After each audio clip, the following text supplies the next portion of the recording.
Hello everyone. Today we are starting our next lecture, that is a lecture number 2 of this series, that is a microcontroller 8051. तो हमने इसका already एक lecture देख लिया है micro controller 8051 का. अभी ये नेक्स्ट लेक्चर है. So in this lecture we have to discuss about new topic, that is timer register and T mode. T mode भी एक टाइमर का ही मोड है. ओके, टाइमर मोड बोलते हैं इसे. तो ये हम लोग आज स्टडी करने वाले. Okay, so now proceed to further. It is the first slide. It is about timer और काउंटर. मतलब यहाँ पे जो बीट है वो एक्चुअल में टाइमर का भी काम करेगा, काउंटर का भी काम करेगा. तो ये टाइमर और काउंटर एक्चुअली 8051 में हम माइक्रो कंट्रोलर में इसका यूज़ क्या रहता है. ओके, टाइमर मतलब क्या, टाइम का काम करता है. वो टाइम तो हमें पता है क्लॉक की तरह एक काम करता है. तो वही यूज़ यहाँ पे भी वही यूज़ है. कोई भी चीज़ अगर माइक्रो कंट्रोलर मोस्टली हम लोग क्या करते हैं, जनरल पर्पज़ के लिए यूज़ करते हैं. जो हमारे घर में वॉशिंग मशीन से या फिर इसमें मोस्टली माइक्रो कंट्रोलर्स रहता है. ओके, हमारे छोटे छोटे अप्लायंसेस रहते हैं उसमें. तो इसमें टाइमिंग पर्पज़ बहुत इंपॉर्टेंट है. अगर थोड़ा भी आगे पीछे हो जाएगा तो भी प्रॉब्लम हो सकता है. इसलिए हमें टाइमर का ज़्यादा यूज़ होता है. और काउंटर मतलब क्या, वो काउंटिंग का काम करता है कि कितना काउंट के बाद वो मूव होना चाहिए. ओके, टाइमर मतलब क्या, वो डिले देता है वहाँ पे. ओके, इतना इतना डिले हमें प्रोवाइड करेगा इतने टाइम के लिए. ओके, इस तरह से. तो वो टाइमर और काउंटर का ही पर्पज़ है. ओके, तो ये अभी हम लोग देखेंगे आगे क्या क्या है इसमें, कितने टाइमर्स है और काउंटर्स है. तो देखो 8051 हैज़ 2 टाइमर्स और काउंटर्स. मतलब टाइमर जो है वो काउंटर का भी यूज़ करता है, क्योंकि दोनों काम करता है वो. तो इसलिए यहाँ पे पहला जो है उसका नाम क्या है, टाइमर और काउंटर 0. ओके, पहले का जो नाम है वो है टाइमर और काउंटर 0 लिखा हुआ है. ओके, मतलब टाइमर 0 का भी काउंटर 0 भी एक ही रहता है. देन सेकेंड जो है वो क्या है, टाइमर और काउंटर 1, मतलब टाइमर 1 या काउंटर 1. ओके, तो यहाँ पे मोस्टली टाइमर ही देखते हैं हम लोग. They can be use as. Okay, तो यूज़ क्या क्या है देखो, इसका 2 यूज़ है. एक टाइमर का यूज़ है, एक इवेंट काउंटर मतलब काउंटर का यूज़ है. तो टाइमर क्या है देखो, use as a time delay generator. मतलब डिले देने के लिए ये टाइमर का यूज़ होता है. मतलब हम लोग प्रोग्राम कर रहे हैं, प्रोग्राम में हमें जो इंस्ट्रक्शन है वो कुछ टाइम बाद परफॉर्म करना चाहिए. कोई भी प्रोसेस है वो थोड़ी देर के बाद होना चाहिए, बट वो पहले ही हो रहा है. तो हमें क्या करना पड़ेगा, वहाँ पे डिले देना पड़ेगा. डिले मतलब क्या रहेगा, उतने टाइम के लिए वो वहाँ पे अपना टाइम वेस्ट कर लेगा. ओके, टाइम वहाँ पे स्पेंड कर लेगा और उसके बाद वो आगे जाएगा. ओके, तो ये हो गया डिले. मतलब अगर हम लोग कंसिडर करें एक बड़ा सा प्रोग्राम है. ओके, और वो तुरंत कुछ ही स्टेप्स में वो यहाँ तक पहुँच रहा है, लेकिन हमें पहुँचाना नहीं है उसको. ओके, उसको रन होते रहना है. तो हमें बीच में कुछ तो लूप जैसा देना पड़ेगा. वो डिले हो गया उसका. ओके, वहाँ पे घूमते रहेगा, वो अपना टाइम उसमें स्पेंड करते रहेगा. ओके, ये एक्चुअल में टाइमर का यूज़ है. ओके, टाइमर का एक्चुअल यूज़ क्या है, टाइम डिले जनरेटर. ओके, इसको क्या बोलते हैं, it is use as a time delay generator. मतलब डिले देता है वो वहाँ पे, इसलिए उसको डिले जनरेटर बोला गया. ओके, जनरेटर मतलब वो जनरेट कर रहा है वहाँ पे, इसलिए जनरेटर बोला गया, टाइम डिले जनरेटर.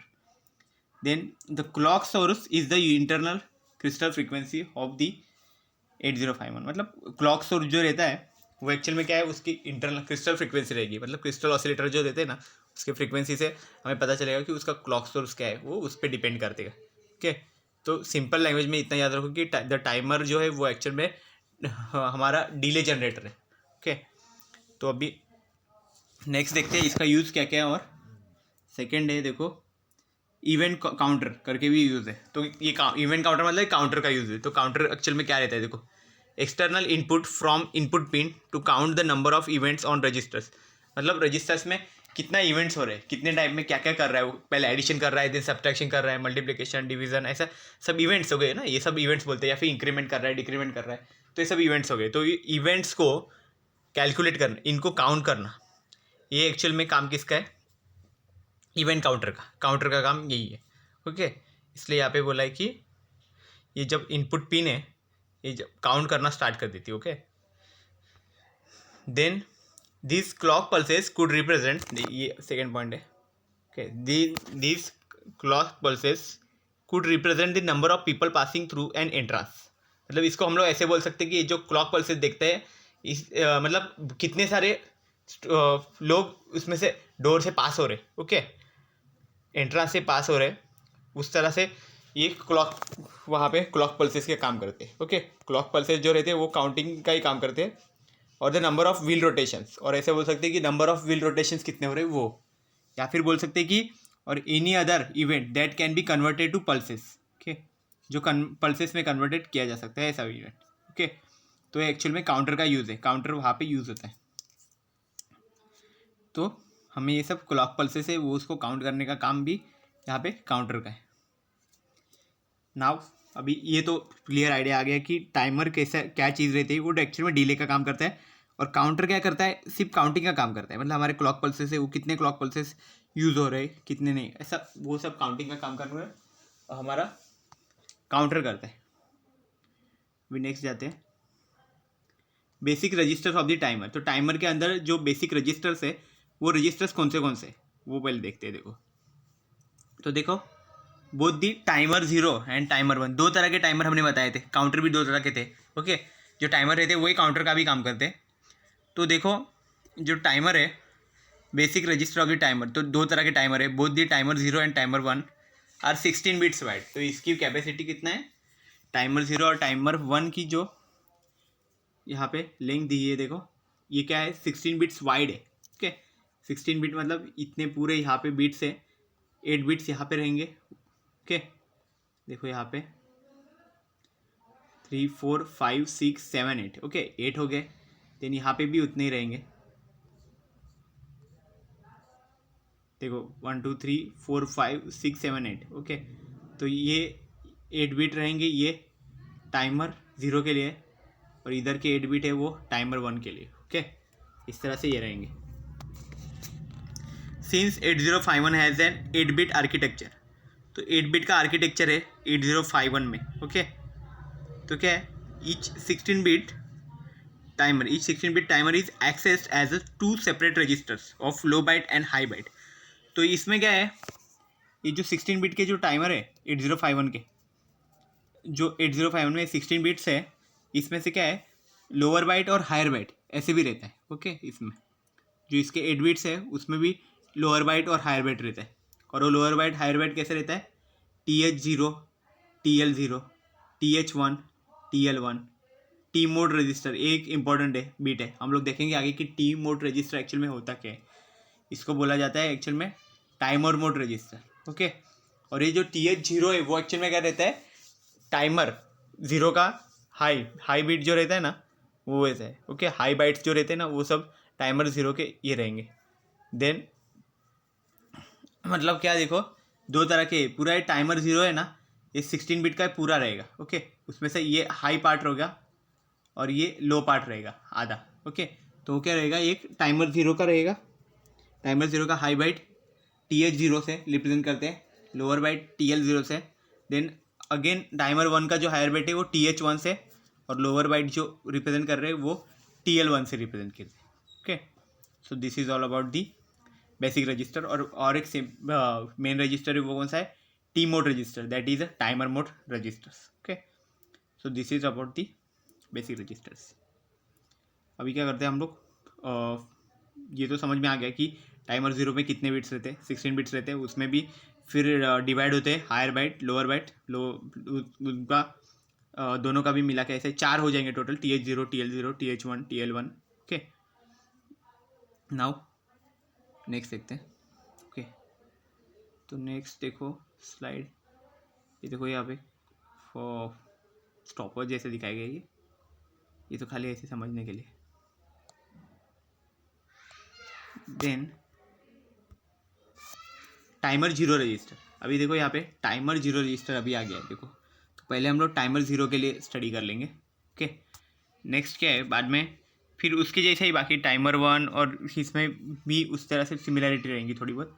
तो टाइमर 0 रजिस्टर में देखो कैसे कैसे रहता है, तो अभी मैंने TH0 TL0 बताया था।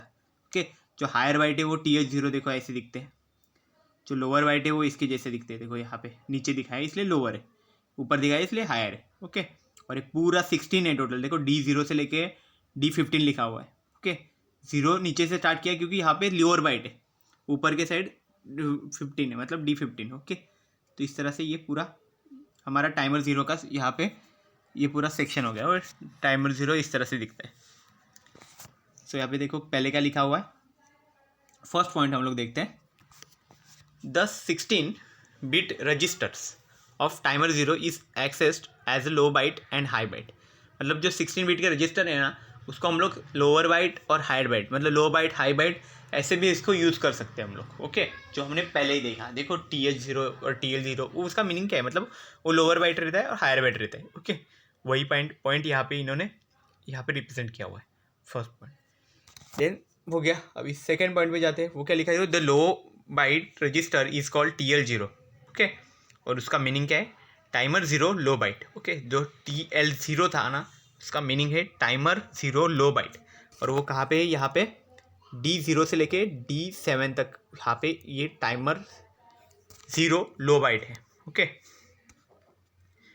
देन नेक्स्ट क्या है, the high byte register is referred to as TH0। Okay, timer 0 high byte. तो देखो क्या है, टाइमर 0 है ना, हमने क्या बताया, देखो जो टाइमर 0 था उसमें दो तरह के रहते थे, लो बाइट भी रहेगा हाई बाइट भी रहेगा। तो लो बाइट जो रहता था उसको हम लोग टाइमर 0 लो बाइट बोलते थे, TL0 से रिप्रेजेंट करते थे। तो अगर लो बाइट हो गया तो हाई बाइट भी रहेगा, तो हाई बाइट को हम लोग कैसे रिप्रेजेंट करते हैं, TH0 से रिप्रेजेंट करते हैं। ओके, इसको टिक कर देता हूँ, TH0 से रिप्रेजेंट करते हैं, और उसको बोला जाता है timer 0 high byte. High byte मतलब वो कहाँ पे रहेगा, D8 से लेके D15 इतना पार्ट, ये पूरा क्या है, TH0 है। मतलब क्या हो गया, हाई बाइट। टाइमर 0 का हाई बाइट जो है उसको बोला जाता है TH0। Okay, this registers can be access like any other register such as A, B, R0, R1, R2 etcetera. Okay, मतलब ये जो रजिस्टर्स है ना, TH0 और TL0, इसको हम लोग जैसे हमारे बाकी के रजिस्टर्स है, जैसे एक्यूमुलेटर है, B रजिस्टर है, R0 है, R1, जैसे ये बाकी चीज़ नॉर्मल जो रजिस्टर्स है, इनके जैसे हम लोग इसको यूज़ कर सकते हैं। ओके, इसका हम लोग यूज़ कर सकते हैं। एक एग्जांपल भी हम लोग यहाँ पे ले लेते हैं। देख, इंस्ट्रक्शन का एक एग्जांपल दिया है, तो इंस्ट्रक्शन देखो क्या है, मूव TL0 #4FH। ओके, तो इसमें H जो रिप्रेजेंट कर रहा है वो तो हेक्साडेसिमल नंबर के लिए यूज करेगा। मतलब ये जो 4F नंबर है, हेक्साडेसिमल नंबर, क्या लिखा है, it moves the value 4FH into TL0। मतलब TL0 रजिस्टर में अगर हम लोग ये इंस्ट्रक्शन यूज़ करेंगे, मूव TL0 #4FH, अगर ये यूज़ करेंगे हम लोग, तो क्या होगा, 4F जो हेक्साडेसिमल में वैल्यू है, वो वैल्यू कहाँ पे कॉपी हो जाएगी, मतलब मूव कर देगी TL0 रजिस्टर में मूव कर देगी। ओके, मतलब क्या, टाइमर 0 के लो बाइट में वहाँ पे मूव कर देगी वो। This registers can also be read like any other register, मतलब बाकी के रजिस्टर्स की तरह भी ये रीड कर सकते हैं ये रजिस्टर्स। ओके, फॉर एग्जाम्पल देखो कैसा है, अगर एक एग्जाम्पल यहाँ पे लिखा है, मूव R5, TH0, मतलब क्या है, जो कंटेंट है TH0 में, मतलब हायर बाइट में जो सेव किया हुआ कंटेंट है, वो कंटेंट कहाँ पे जाएगा, R5 में सेव हो जाएगा। Okay, it saves the TH0 मतलब high byte of timer 0 in R5। Okay, मतलब टाइमर 0 के हाई बाइट में जो कुछ कंटेंट रहेगा वो कहाँ, R5 रजिस्टर में स्टोर हो जाएगा। ओके, या सेव कर देगा या फिर मूव कर देगा, ऐसा बोल सकते हैं हम लोग उसको। ओके, तो ये ऑपरेशन एक्चुअल में किसकी वजह से होगा, ये सब ये इंस्ट्रक्शन की वजह से। तो हम लोग TL0 और TH0 जो हमारे लो बाइट और हाई बाइट है टाइमर 0 के, ओके, इसको हम लोग क्या नॉर्मल ऑपरेशन के लिए भी यूज़ कर सकते हैं। ओके, ये एक्चुअल में हमें यहाँ से पता चल रहा है। नाउ नेक्स्ट हम लोग कौन सा देखते हैं, यहाँ पे ये डायग्राम तो समझ में आ गया होगा, ये पूरा टाइमर 0 ही है। ओके, सेम टाइमर 1 का भी ऐसे ही रहता है, हम लोग वो आगे देखेंगे। ओके, ये हो गया timer 1।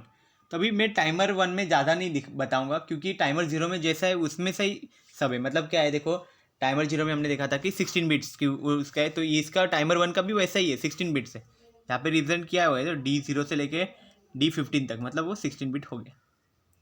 Then and its 16 bit register is split into 2 bytes, इसमें भी वही है, 2 बाइट्स में स्प्लिट हो रहा है।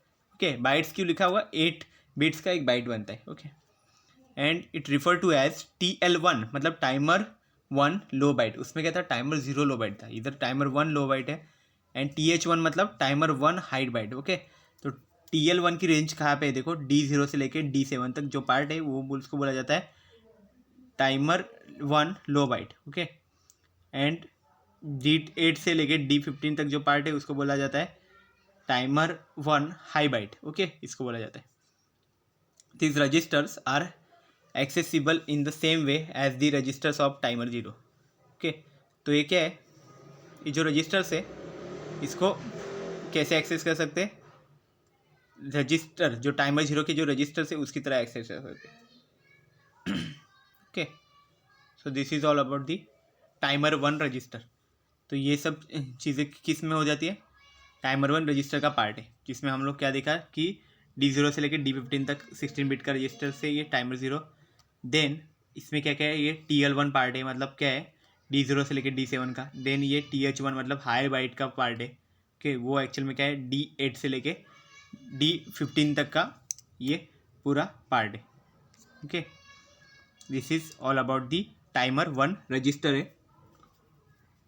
नाउ नेक्स्ट क्या देखेंगे हम लोग, अभी टाइमर 0 हो गया, टाइमर 1 हो गया. अभी एक इंपॉर्टेंट रजिस्टर है वो देखा था, T mode register. Okay, timer mode वो अभी आगे देखते हैं. तो देखो timer mode register, T mode बोलते हैं इसको. तो टाइमर मोड रजिस्टर एक्चुअल में होता क्या है वो देखते हैं. देखो, so both timer 0 and timer 1 use the same mode register, मतलब उनके परफॉर्म करने के लिए, जो वर्किंग करने के लिए एक मोड उनको चाहिए. ओके, कि वो कौन से मोड में काम करेंगे, टाइमर 0 और टाइमर 1. तो वो कौन फिक्स करता है, ये टी मोड रजिस्टर फिक्स करता है. ओके, ये फिक्स करेगा कि वो एक्चुअल में अभी काउंटर का काम करेंगे या टाइमर का काम करेंगे, कौन सा ये करेंगे, वो सब ये फिक्स करता है. ओके, तो इसमें देखो क्या क्या है, कंडीशन है कुछ, वो अभी आगे दिए गए. दोनों भी टाइमर 0 और टाइमर 1 है, वो same mode register T mode use करते हैं. Okay, to set the various operations. Okay, various operation modes. अभी देखो नेक्स्ट क्या है, it is an 8 bit register. तो ओके, ये क्या है एक्चुअल में 8 बिट का रजिस्टर है. देखो यहाँ पे 8 बिट्स दिखाए गए, यहाँ पे बीट 0 से लेके बीट 7. ओके, ये है 8 बिट रजिस्टर्स. देन नेक्स्ट क्या है, the lower 4 bits are meant for timer 0 and the upper 4 bits are meant for timer 1. तो यहाँ पे देखो एक इंपॉर्टेंट चीज़ बताई इन्होंने कि ये जो है ना, यहाँ पे ये कट होता है. कट क्यों होता है, इतना पार्ट है ना ये टाइमर 0 के लिए, और जो इतना पार्ट है ना यहाँ से ये टाइमर 1 के लिए. ओके, तो क्या हो गया, जो लोअर बिट्स का जो है वो किसके लिए, टाइमर 0 के लिए यूज़ होता है, और जो अपर बिट्स का है वो टाइमर 1 के लिए यूज़ होता है. कैसे होगा देखो, पहले देखो टाइमर 0 में देखो कौन से बिट्स है. देखो बीट 0 है वो क्या है एक्चुअल में, टाइमर T0M0 लिखा है ना, लो टाइमर का ही काम कर रहा है. ओके, मतलब टाइमर 0 मोड 0 ऐसा लिखा हुआ है. देन टाइमर 0 का देखो यहाँ पे मोड 1 करके लिखा हुआ है वहाँ पे. ओके, देन नेक्स्ट क्या है, थर्ड जो है वो क्या लिखा हुआ है, CT0 लिखा हुआ है, मतलब टाइमर 0 या फिर काउंटर 0 का काम करेगा वो. और यहाँ पे गेट 0 करके भी लिखा हुआ है. ओके, देन ये सब टाइमर 0 के लिए, इसलिए इसके लास्ट में 0 करके ऐसे मेंशन किया हुआ है. देन देखो वही चीज़ अभी बीट 4 में भी हमें रिपीट हो रही है. टाइमर 1 टाइमर मोड, मतलब टाइमर 1 के लिए ये मोड है. Okay, T mode. देन ये T1M1 ऐसा है. देन यहाँ पे देखो बीट 6 है वो एक्चुअल में क्या है, काउंटर और टाइमर 1 है. ओके, और गेट 1 ऐसा लिखा हुआ है. ओके, तो मतलब लोअर बीट से जो 4 वो टाइमर 0 के लिए यूज़ होती है, और जो अपर 4 बीट से वो किसके लिए, टाइमर 1 के ऑपरेशन के लिए. Then in each case the lower 2 bits are use to set the timer mode and the upper 2 bits to specify the operation. मतलब दोनों बिट्स में क्या होने वाला है, देखो लोअर जो 2 बिट्स है, मतलब ये लास्ट के 2. ओके, ये 2 बिट्स है, मतलब यहाँ के 2 हो गया, यहाँ पे 2 हो गया. ओके, तो ये 2 बिट्स क्या काम कर रहे हैं एक्चुअल में, are to set the timer mode. Timer mode set करने का काम ये दोनों बिट्स करेंगे. ओके, और जो अपर 2 बिट्स है, मतलब ये और ये यहाँ पे, और इसका भी ये दोनों. ओके, तो ये अपर 2 बिट्स है वो क्या है, ऑपरेशन स्पेसिफाई करने का, मतलब वो गेट क्या है, सी मतलब काउंटर है या टाइमर है, वो हमें वो CT ऑपरेशन लिखा है ना वहाँ, उससे पता चल जाएगा. ठीक है, मोस्टली वो ऐसे रहता है, C और T बार ऐसे रहेगा. तो उसमें क्या हो जाता है, अगर 0 रहेगा तो वो काउंटर का काम, टाइमर का काम करेगा, या फिर वो काउंटर का काम करेगा. Okay, so this is all about the timer mode register. इसमें हम लोग ने क्या क्या देखा था कि ये एक्चुअल में टाइमर मोड कितना 8 बिट्स का रजिस्टर है, और इसमें फिर ये वो अपर और लोअर पार्ट में मतलब वो टाइमर 0 के लिए और टाइमर 1 के लिए वो डिवाइड किया गया है। जो टाइमर 0 का पार्ट है उसमें भी फिर 4 बिट्स है, 4 बिट्स में से भी दो लास्ट के दो बिट्स है वो एक्चुअल में स्पेसिफाई करते हैं क्या उसका कौन सा मोड वही टाइमर मोड वहाँ पे सेट करेंगे वो फिक्स करेंगे। देन जो अपर दो बिट्स है दोनों में भी वो एक्चुअल में उसके ऑपरेशन को स्पेसिफाई करने के लिए होता है। ओके सो नेक्स्ट देखते हैं अभी ये टाइमर मोड में से। नेक्स्ट देखो क्या है ये डिटेल में देखते हैं। टाइमर मोड का भी पूरा डिटेल में देखें तो टाइमर मोड टाइमर और काउंटर मोड कंट्रोल रजिस्टर इसको बोलते हैं। ये बिट एड्रेसेबल नहीं है बिल्कुल। देन मतलब इसके जो बिट्स है इसको एड्रेस नहीं कर सकते हम लोग। ओके देन देखो अभी ये देखो यहाँ पे आपको पता चल रहा है टाइमर 1 और टाइमर 0। देखो ये आगे पहले के 4 बिट्स है वो टाइमर 1 के लिए, बाकी के 4 बिट्स है वो टाइमर 0 के लिए। ओके यहाँ पे देखिए लिखा हुआ है। उसमें भी देखो गेट है CTA, टी के ऊपर देखो बार है इसका मतलब क्या हो गया वो जब भी वो एक्टिव लो रहेगा तभी वो टाइमर का काम करेगा, या फिर 1 रहेगा तभी वो क्या रहेगा मतलब सेट रहेगा तभी वो काउंटर का काम करेगा। देन M1 M0 ये एक्चुअली मोड से ओके ना। तो देखो यहाँ पे एक एक बिट का काम दिया गया है। तो फर्स्ट बिट क्या है गेट है। गेट मतलब क्या रहता है वेन TRX मतलब वो ट्रांसफ़र के लिए वो बिट यूज़ करते हैं। टीकॉन रजिस्टर जो रहता है ना उसमें ये बिट रहती है TRX। मतलब हम लोग नेक्स्ट लेक्चर में देखेंगे ये टीकॉन रजिस्टर एक्चुअल में होता क्या है वो सब हमें आगे के कुछ लेक्चर से उसमें पता चल जाएगा। TCON is set and gate equal to 1 timer और counter X will run only while INTX pin is high. मतलब क्या होगा टाइमर और या काउंटर ये कब रन करेगा जब भी गेट 1 होना चाहिए और जो हमारी इंटरप्ट की पिन है INTX पिन ओके वो हाई होनी चाहिए। ओके ये एक्चुअल में क्या है हार्डवेयर कंट्रोल जब भी हम लोग यूज़ करेंगे ना हार्डवेयर कंट्रोल तभी ये यूज़ होगा। ओके सॉफ्टवेयर कंट्रोल अगर हम लोग यूज़ कर रहे हैं तभी ये नहीं होगा। ओके सॉफ्टवेयर से भी हम लोग कर सकते हैं। तो वो टाइम पे हमारा गेट 0 होना चाहिए और जो टाइमर और काउंटर है ना वो क्या होना चाहिए TRX जो पिन रहेगा वो एक्चुअल में 1 होना चाहिए तभी वो टाइमर काउंटर वहाँ पे रन करेंगे। तो ये कंडीशन सेटिस्फाई होगी तभी जाके वो वर्क करेगा। देन नेक्स्ट क्या है C और T बार लिखा हुआ है यहाँ पे। ओके टी के ऊपर एक बार होगा। तो ये क्या बता रहा है देखो यहाँ से हमें टाइमर और काउंटर सिलेक्टर। ओके ये टाइमर या काउंटर को सिलेक्ट करता है। तो पहले क्या देखता है देखो क्लियर्ड फॉर टाइमर ऑपरेशन मतलब मैंने बोला ना कि टाइमर के लिए वो एक्टिव लो होना चाहिए। लो मतलब क्या है वो क्लियर करेगा उसको। सो वो टाइमर ऑपरेशन करे पूरी तरह से क्लियर होना चाहिए तभी वो टाइमर होगा मतलब 0 होना चाहिए। Then set for counter operation मतलब काउंटर ऑपरेशन के लिए वो सेट होना चाहिए मतलब 1 होना चाहिए तभी वो काउंटर ऑपरेशन परफॉर्म करेगा। Input from TX input pin. Okay TX मतलब ये कौन सा ट्रांसफ़र का पिन है। देन नेक्स्ट क्या है M1 that is a mode selector bit. Okay M1 बोलते हैं उसको मोड सिलेक्टर बिट को। ओके तो वो हम लोग आगे देखेंगे। देन नेक्स्ट क्या है M0 है वो क्या है मोड सिलेक्टर बिट वो भी वही है बस उसको 1 और 0 ऐसे नाम दिए गए। तो ये नीचे दिखाया गया है देखो M1 और M0 कैसे सिलेक्ट किए जाते हैं। तो ये सिलेक्ट करने के लिए इस बिट को है इस बिट के थ्रू उसका ऑपरेशन वहाँ पे परफॉर्म होता है। मतलब M1 अगर 0 है तो कौन सा ऑपरेशन होगा यहाँ पे 13 बिट टाइमर का काम करेगा वो। ओके और अगर M1 M0 ये एक्चुअल में 0 1 का कॉम्बिनेशन होगा तो क्या करेगा 16 बिट टाइमर और काउंटर का काम करेगा। Okay then M1 M0 actual में ना 1 और 0 है तो वो कौन सा काम करेगा 8 बिट ऑटो रिलोड टाइमर और काउंटर। 8 बिट का ऑटो रिलोड हो जाएगा वो टाइमर और काउंटर में। देन अगर वो 1 1 होंगे M1 और M0 दोनों सेम रहेंगे तभी क्या हो जाएगा दोनों अगर सेट रहेंगे 1 1 तो होगा जो TL0 है इज एन 8 बिट टाइमर और counter control by the standard timer 0 control bit and TH0 is an 8 bit timer and is control by timer 1 counter base. मतलब TH0 और TL0 का यूज़ होगा। देन 1 1 अगर रहेगा तभी क्या हो जाएगा वही चीज़ मतलब अभी जो हमने देखा वही मतलब टाइमर और काउंटर 1 स्टॉप्ड। ओके ये चीज़ होगा आगे। मोस्टली हमारा वो बिट यूज़ करते हैं हम लोग TL0 और TH0 का ही यूज़ करते हैं इसमें। ओके, तो यहाँ पे आपको टी मोड का एक्चुअल में फंक्शनिंग पता चल गया है कि कितने बीट्स है और हर एक बीट का क्या यूज़ है, वो इससे पता चल गया। नेक्स्ट देखो, इसमें गेट करके एक बिट था, तो इसका एक्चुअल में यूज़ क्या है गेट का।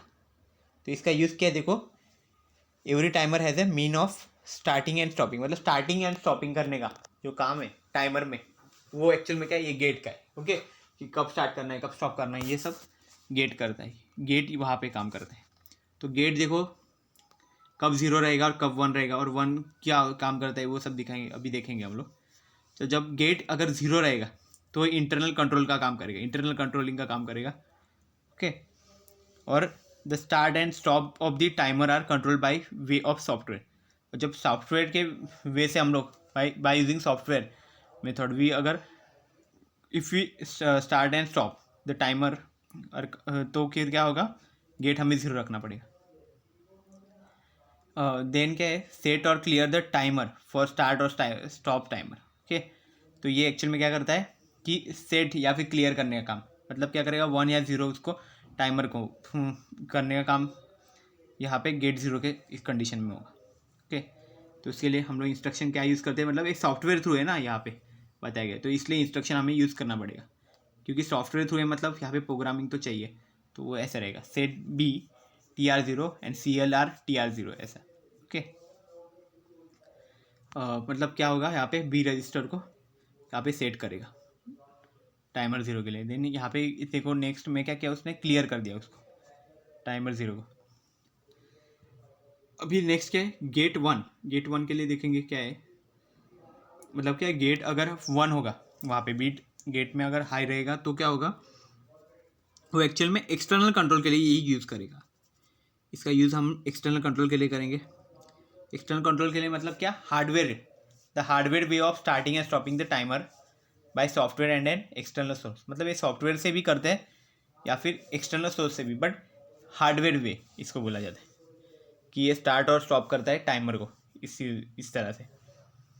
देन इसमें क्या बताया गया, देखो, टाइमर और counter is enabled only while the INT pin is high, मतलब INT पिन मतलब कौन सा है, हमारा जो इंटरप्ट का पिन है। ओके, INT, तो वो पिन क्या हो जाता है, हाई हो जाता है अगर हम लोग क्या करते हैं, हमारा टाइमर या फिर काउंटर ये एक्चुअल में इनेबल हो जाता है तभी, मतलब इन दोनों में से कुछ भी अगर काम कर रहा है। ओके, मतलब वो दोनों भी सेम ही रहता है, मतलब टाइमर जब रहेगा वो क्या रहेगा, जब क्लियर रहेगा तब टाइमर का काम करता है, और जब सेट रहेगा तभी वो काउंटर का काम करता है।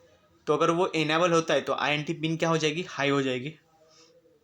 एंड जो हमारा TR कंट्रोल पिन जो है वो एक्चुअल में क्या होती है, सेट हो जाएगी, मतलब TR करके पिन रहेगी वो टाइमर के लिए, वो एक्चुअल में तो वो क्या हो जाएगी, वहाँ पे सेट हो जाएगी। तो ये कब होगा, सब ये सब परफॉर्म होगा गेट अगर वन है तो। ओके, गेट वन है मतलब वो हाई रहेगा, सेट रहेगा, वो टाइम पे ये रहेगा, मतलब टाइमर मोड में दोनों भी टाइमर है, टाइमर ज़ीरो या टाइमर वन कंसिडर करेंगे तो उसके जो हायर बाइट है उसमें गेट रहता है। ओके, और लोअर बाइट के लिए भी एक गेट रहेगा यहाँ पे ऐसे। ओके, ये देखो यहाँ पे गेट रहेगा, इधर एक जी है और इधर भी जी है, तो एक गेट के दो फॉर्म्स हो गए। ओके, तो उसमें गेट ज़ीरो और गेट वन दोनों का भी फंक्शनिंग अलग अलग है। ओके, ज़ीरो का जो है वो एक्चुअल में इंटरनल के यूज़ करते हैं, और जो वन का है वो एक्चुअल में एक्सटर्नल पर्पज़ के लिए हम लोग इसका यूज़ करते रहते हैं। ओके, सो आई होप इसमें सब अभी क्लियर हो चुका होगा कि ये टाइमर ज़ीरो और ये टाइमर वन क्या क्या रहता है। ओके, नेक्स्ट लेक्चर में हम लोग कुछ और इसमें एक्स्ट्रा देखेंगे, और ओके आगे आगे इसमें प्रोसीड करते जाएंगे, इसका प्रोग्रामिंग भी आगे देखना है हमें। ओके, सो इसमें से सब क्लियर तो हो गया होगा। तो आज के लेक्चर में हमने यही देखा कि टाइमर ज़ीरो एक्चुअल में होता क्या है, टाइमर वन क्या क्या रहता है वो। ओके, यहाँ पे देखो टाइमर ज़ीरो देखा था, देन टाइमर वन का भी हमने कुछ कुछ पॉइंट देखे थे जो है, देखो, देन ये बेसिक रजिस्टर इसमें देखा था। ओके, देन नेक्स्ट जो है ये टाइमर वन भी देखा था, उसके कितने वेट से वो सब देखे थे। Then T mode, timer mode register हमने यहाँ पे स्टडी किया था। देन जो हमारा लास्ट था वो क्या देखा था, टाइमर मोड का ही सब हमने देखा थे, फंक्शनिंग क्या क्या रहता है, कौन से ऑपरेशन फॉर्म करते थे। गेट का हमने देखा था कि गेट जो है हमारा बिट क्यों यूज़ करते हैं हम लोग, उसमें क्या क्या फंक्शनिंग है वो। Okay, so this is all about the timer register. So I hope you have cleared all these things about the today's lecture. Thank you very much.